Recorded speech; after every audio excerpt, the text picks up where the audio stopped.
I've got your energy stories for the second week of September 2022. Well, the energy crisis and attendant price spike are having serious impacts on Europe's civil institutions, with everything from schools to pubs being threatened. One London high school was said to be looking at a 587% increase in the cost of gas for heating, and some school districts are eyeing hard trade-offs between paying for heating or teacher salaries. And nearly two-thirds of British pub and bar operators surveyed indicated they will likely close this winter under current pricing conditions, with some paying up to 500% more in energy costs. The new British Prime Minister Liz Truss announced she plans to institute an annual cap on household energy bills of approximately $2,900.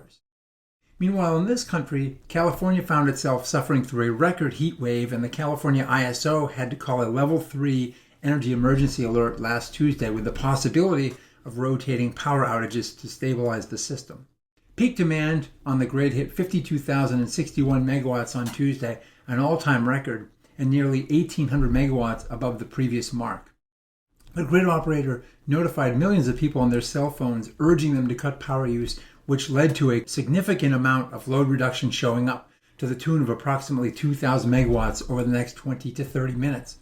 Although it eventually didn't have to resort to rotating load shed events, miscommunication with the North California Power Agency led to rolling blackouts in Northern California for about an hour.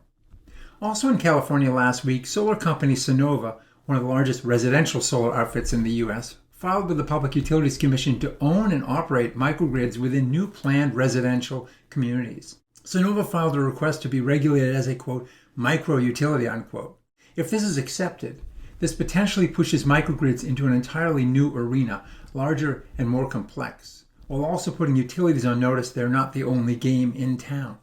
In this case of a new development, the typical regulated utility cannot claim an effect on customer rate base, or that it has stranded assets for which it's not being compensated. I expect a future day, though, when a company such as Sunnova seeks to build and operate a microgrid within an area already being served by a utility. To add another story from the Golden State, Assembly Bill 2316 passed recently, promulgating community solar in California. Good news for all those who don't own solar-suitable homes, as they can now participate in the solar revolution. Compensation will be based on the value of the solar energy produced, so net metering concerns aren't an issue. But since solar is so cheap in this solar-saturated state, one can bet that nearly every system will be paired with batteries to time shift the energy into the higher value evening hours.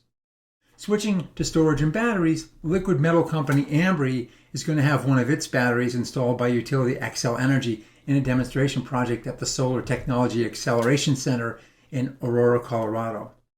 Ambri's antimony-based battery doesn't require critical materials such as lithium and could be much more cost-effective to make, while lasting far longer, as much as 2 decades, with minimal cycle life degradation. Ambri is planning 5 similar pilot projects in 2023. Mid-continent independent system operator MISO indicated last week that storage reserves can now participate in energy and operating reserve markets. MISO had originally requested to delay its compliance with FERC Order 841, the regulation directing grid operators to allow storage resources to be treated like other assets in wholesale markets, but the FERC had denied that request.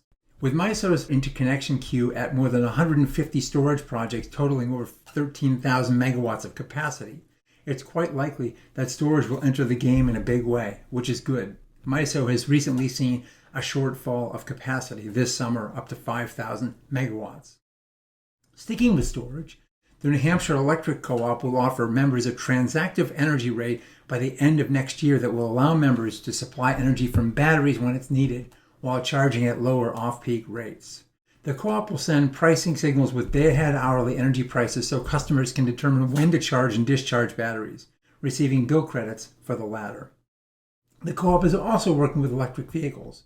Plymouth State University already has 2 Nissan Leaf EVs tied to bidirectional chargers on its campus. Energy from the car batteries initially flows onto the campus electric distribution system, displacing higher-priced energy, with surpluses going to the grid. Results from the first month indicated that each car could earn or save around $4,000 annually.